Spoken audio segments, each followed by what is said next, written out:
Hey, what's up everyone? Scorp here. Welcome back to the channel. Today we're getting into Cthulhu The Cosmic Abyss. So this one comes from Big Bad Wolf, published by Nacon, and it dropped on April 16th, 2026. It's on PC through Steam right now, and it also launched on PS5 and Xbox Series X the same day. The setup is pretty straightforward on paper. You're playing as an investigator of the occult. There's a mining station deep in the Pacific that went dark, stopped responding entirely, and it's your job to go figure out what happened down there. It's a Lovecraftian thriller, investigation focused, story driven. You're piecing together what went wrong in the deep. It's listed under Adventure on Steam, it's single player only, and it does have full controller support, which is always good to know. No multiplayer, just you and whatever is waiting at the bottom of the ocean. Let me walk you through what I found before I jumped in. Then we'll get into the actual gameplay. So before I play anything new, I always want to see what it actually looks like. Not the trailer, not the marketing screenshots, real gameplay. And honestly, this one looks pretty good. The underwater environments are doing a lot of work here. There's this deep, dark, ocean-based aesthetic that feels genuinely oppressive, which is exactly what you want from a Lovecraft story. It's not trying to be a flashy action game. The visuals are more atmospheric than bombastic. One thing worth noting, DLSS support was added to this game, which is a nice bonus if you're running an NVIDIA card. That popped up in r/NVIDIA as something they added at launch week, so performance options are there if you need them. The art direction leans into the cosmic horror thing pretty hard. Dark, deep, claustrophobic. It looks like it fits the tone of what they're going for. We'll talk more about this after I play it, but from a visual standpoint, it caught my attention right away. Alright, price. It's listed at $39.99 on Steam, but right now at the time I'm making this, it is on sale for $35.99. So if you're on the fence, that's something to think about. Not a massive discount, but it takes a little off the top. For context, this is not a massive AAA production. It's an adventure investigation game from a smaller studio, so $40 in that space is worth thinking about. Whether it justifies that price tag is honestly one of the things I want to answer for you today. There is also a demo available on Steam, which is how I started my session, so you can literally try it before you spend a single dollar.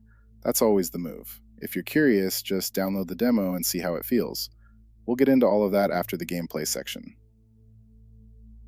So the review situation on this one is a little early to fully read. On Steam right now, it's sitting at 68% positive out of 34 reviews. That puts it in mixed territory. Metacritic is not available yet. The r/Games subreddit did put up a review thread that got some traction, but there's just not a ton of critical coverage locked in yet. It's still pretty fresh. Now, 68% with 34 reviews is a small sample size. That number can swing a lot in either direction, as more people finish the game and leave their take. So take that rating with some context. It's not terrible, it's not great, it's genuinely in the middle right now. The split between positive and negative reviews is actually pretty telling when you dig into what people are saying, which I did, and I'll get into that on the next slide. Okay, so I actually read through the reviews, and here's the honest picture. The people who like it really like it. One person put it well. They said it's a fun, story-driven investigation game with a Lovecraftian horror theme. Can be quite difficult, but there are hint mechanisms you can turn on. And another person who put in 18 hours called it an incredibly fun adventure puzzle game with some very well put together mechanics that make investigating and solving puzzles almost as interesting as its Lovecraftian roots. That's a good sign. One reviewer specifically said, "Don't mistake this for your typical jump scare horror game. It's not. It taps into that deep existential dread, the fear of the unknown, the crushing insignificance of humanity against incomprehensible cosmic entities." That's someone who clearly connected with what the game is doing. People also keep mentioning the detective board mechanic as a highlight, the mind map, the investigation system. Someone compared it to Alan Wake 2, which is a pretty decent comparison point if you've played that. The writing and voice acting both get positive mentions consistently. Now, here's the other side of it. The negative reviews are almost all about the same thing: bugs. Multiple people talking about getting soft locked. One person said they couldn't finish Chapter 2 progress. Another person had to restart whole chapters multiple times just to move forward. Someone else had their HUD completely disappear in Chapter 3 and their keybinds got scrambled. One person summed it up pretty cleanly. They said they really wanted to recommend this game because the demo was extremely compelling. It looks great, the story is gripping, the atmosphere is excellent, and then the bugs killed it for them. So that's the picture. The game itself seems genuinely good. The bugs are a real problem right now. That's worth knowing going in. I spent some time going through Reddit to see what the broader community is saying about this one. Over on r/Lovecraft, which is honestly the most relevant community for this game, the developers actually posted themselves when the game launched. They said they were beyond thrilled and that this project has clearly meant a lot to them. That post got about 192 upvotes. The Lovecraft community seems to be the core audience they built this for, and it shows in the game's tone. Same subreddit had a review posted that got around 53 upvotes, and they also had earlier posts about the demo when that was available that got over 100 upvotes. So the Lovecraft crowd has been paying attention to this game for a while. On r/PS5, there was a post noting that the game takes around 12 to 15 hours to complete, but rewards curiosity above all. That phrasing stuck with me. Rewards curiosity above all. That tells you a lot about the kind of experience this is designed to be. And then over on r/Crackwatch, there's obviously the usual stuff happening there, which I'm not going to get into. The general feeling across Reddit is that people who are into Lovecraftian horror and detective-style games are interested in this. The Lovecraft community specifically seems happy it exists. The bugs are getting mentioned there too, same as Steam, but the interest in the game itself is real. Alright, real quick before we jump in, here's the Fast Facts rundown. Developer is Big Bad Wolf. Publisher is Nacon. Released April 16th, 2026. Price is $39.99. On sale right now for $35.99. PC on Steam, also on PS5 and Xbox Series X. Single player only. Full controller support. Adventure genre. Lovecraftian horror investigation game. Demo is available. Completion time is roughly 12 to 15 hours based on what the community is saying. That's the setup, let's get into it. Okay, research is done, time to actually play it. I grabbed the demo off Steam and I'm going in. Let's see what this thing is really about. I'll be back after I get some time in with it. Alright, so I'm back, played through the demo, got about 90 minutes in, enough to form a real opinion on this thing. Let me break it down across 7 categories, and then I'll give you my overall take at the end. Here we go. So story first, and honestly, this is where the game does the most for me. The opening grabs you right away. It sets the tone immediately. There's something wrong at this underwater facility, and you feel that from the jump. It doesn't waste time getting you into the mystery. I was invested from the start. Now, here's the thing. I was more invested in the story itself than in the characters specifically. Like the situation, the mystery, the world, that's what kept pulling me forward. I needed to know what was happening down there. That feeling of wanting to see what's next is a good sign for a story-driven game. The dialogue feels natural. That was actually a concern I had going in, because some of these narrative games can feel very stiff or clearly written by committee. This doesn't. It doesn't feel like AI-generated dialogue. It feels like real writing.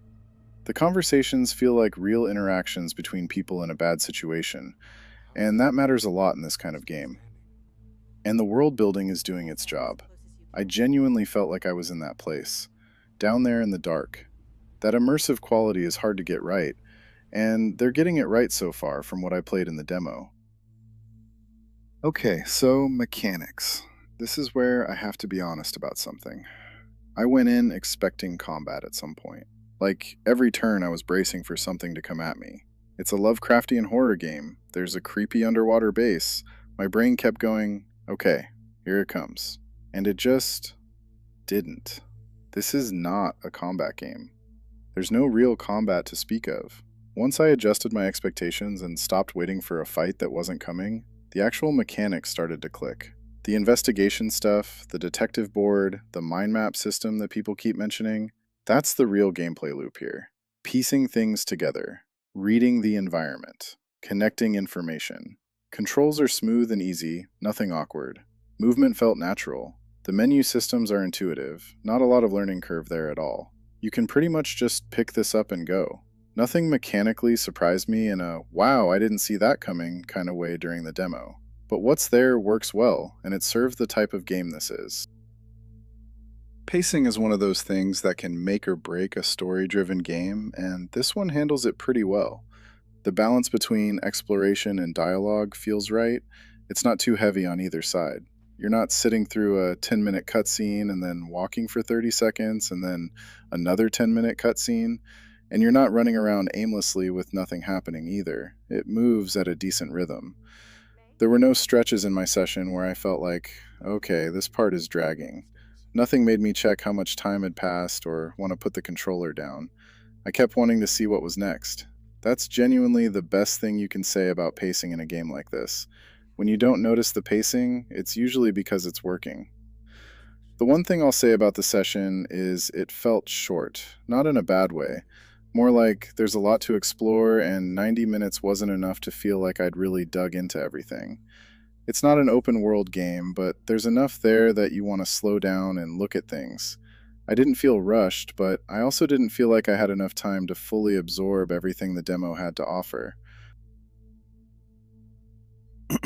Characters. Alright, I'm going to be straight with you here. No standout characters jumped out at me in the 90 minutes I played. Nobody that made me go, oh, I need to know more about this person specifically. I'm also bad with names, so I'm not going to sit here and try to recall them from the demo. My character did feel like mine, though. That sense of ownership over who you're playing as was there. I felt like I was the one making the calls and investigating things, which matters in this style of game. The voice acting overall is solid. Same thing I said about the dialogue. It doesn't feel like AI, it doesn't feel phoned in, it feels like real performances. People sound like they actually mean what they're saying. In a game where atmosphere is this important, that carries a lot of weight. Characters might develop more meaningfully as the full game progresses.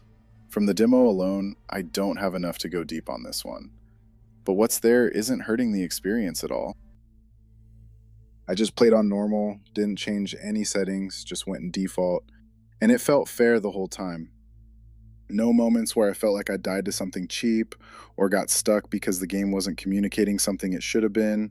No unfair deaths, no moments of frustration. Now, from what people are saying in the reviews, the game can get difficult, especially if you're trying to go for specific paths like the low corruption route that one reviewer mentioned. You have to read things carefully and pay attention to detail. So the difficulty is more about whether you're engaged with the investigation or trying to just rush through it. For newcomers to this kind of game, I think it's approachable. The learning curve is gradual, there are hint systems you can turn on if you get stuck, and they let you know that up front, which is good design. You can tune the experience to what you want. The difficulty isn't in combat or reflexes, it's in the thinking. If you're okay with that, you'll be fine. Visuals are genuinely good. Like, this game looks great. The standout moment for me was the underwater base. Walking through that environment is something. The way it's designed, the way the lighting works down there, it hits. It feels like a place that exists. It's not just a backdrop. It feels like somewhere you're actually supposed to be afraid of. The audio is doing a lot of the heavy lifting alongside the visuals. It sounds good. The atmosphere that the audio creates, whether that's ambient sound, music, environmental effects, all of it is working together with the visuals to make you feel the weight of where you are. And yeah, it feels like a real world. That's the goal, right? You want to feel like you stepped into this place. Between the visuals and the audio design, they're achieving that in a way that a lot of games don't. The underwater base alone is worth seeing. So replayability, and I'll be upfront, this is hard to fully answer off just the demo, but what I can say is that choices clearly matter in this game. The demo showed me enough to understand that the decisions you make affect how things go. That low corruption path that reviewer mentioned, you can approach things in multiple ways. Different chapters have different routes you can take, so the structure supports replaying it differently. Would I play it through again differently? Maybe. I'd be curious to see what changes based on different choices. That's usually a good indicator that a game has real replay value built in. Whether there's enough content to justify multiple full playthroughs, I genuinely can't answer yet since I only played the demo. The community says the game is 12 to 15 hours for one run. If the choices actually change things meaningfully, that's potentially real replay value. I'd need to finish the full game to say for certain. What I know right now is the foundation is there for it to matter. Alright, so here's where I land. I'm giving Cthulhu The Cosmic Abyss a 7 out of 10 based on the demo, and I want to explain what that means. A 7 for me is a good game. It's not perfect, it's not trying to be, but what it does with intention. The story is compelling, the atmosphere is genuinely impressive. The investigation mechanics are interesting once you accept what kind of game this actually is. The visuals and audio are working together to create something that feels real. The dialogue doesn't feel hollow, and most importantly, it kept me engaged for 90 minutes and I wanted to keep going when the demo ended. That's not nothing.